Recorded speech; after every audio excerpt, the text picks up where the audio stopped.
Well, hello, ladies. It's me again, Cynthia with CynthiaWritez.com.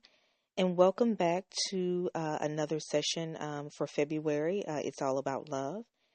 And remember, we said not just any old kind of love either. We're talking about broken love, disappointed love, love that's wanting more, and all of that good stuff. So here's the deal. I have a question for you. And the question is, do you really realize that you have options when it comes to love? And and like I've said before, you guys are really always on my heart. And for whatever reason, I started thinking about a particular job that I had years ago, maybe 7 years ago. And at that particular time, I was in management, right? And so we hadn't had a raise like in 2 years. There were some budget restraints. There were a lot of things going on. So I was doing a lot of out of pocket things to keep my staff motivated and encouraged and, all of that. And so one day I said, well, let me put together some talking points so that I can take to management. And at that particular time, I would have directly reported to like the director um, of the whole agency. So I had put together some talking points to see if there were some other things that we could do or implement to motivate the staff, to keep them encouraged because, we had a big responsibility in our department.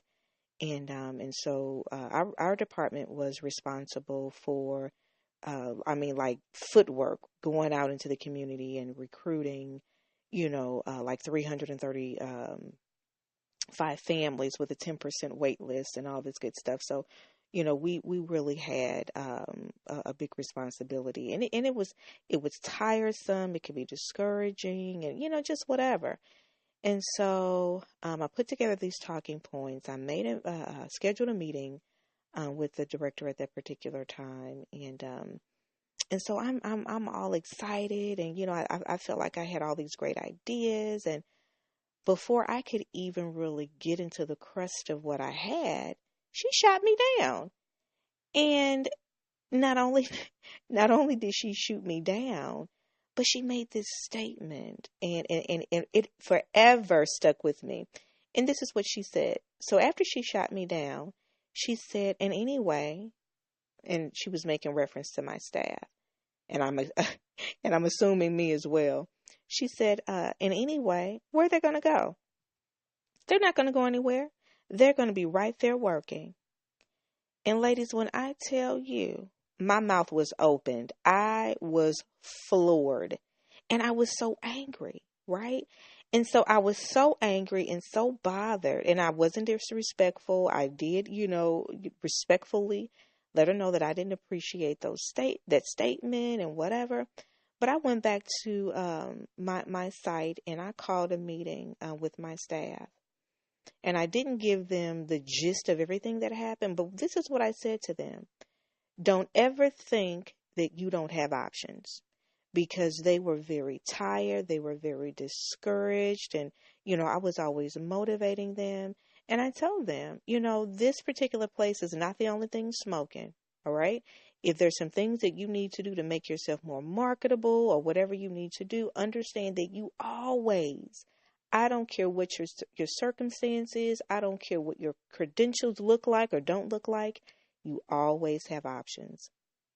And I said that to say that particular incident really sparked something in me when I was thinking about some of you ladies, because a lot of times we stay in relationships because we think that we don't have options, right? It could be our weight. It could be we have children by other men. It could be, low self-esteem or whatever that hindrance is or whatever that thing is that causes you to stay because you think that it can't get any better. Or, okay, well, this is just what I'm used to. At least I know what I'm getting. No, ma'am.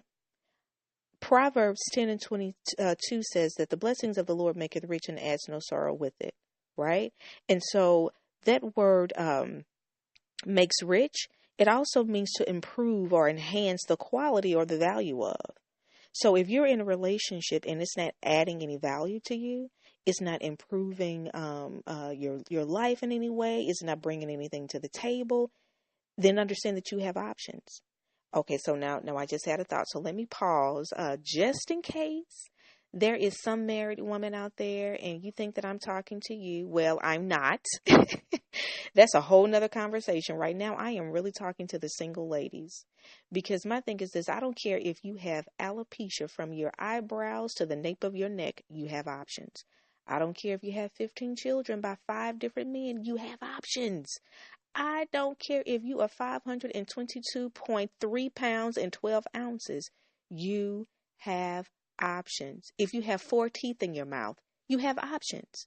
And so don't ever stay in a relationship and allow someone to devalue you, not add any, bring anything to the table, not adding anything to your life, is not going anywhere, is not productive, and you stay because you think that it cannot get any better, because it can. And let me tell you something. I used to be that very same way, and I used to have that very same thought. And for those of you who are maybe are new to the community and really haven't heard my story, but I've said before that my mother, and this is it, she didn't know, raised me to believe that all men cheat.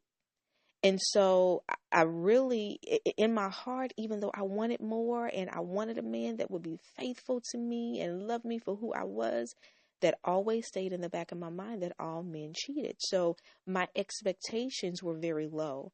And because of that, I tolerated so many things that I did not know that I did not have to tolerate.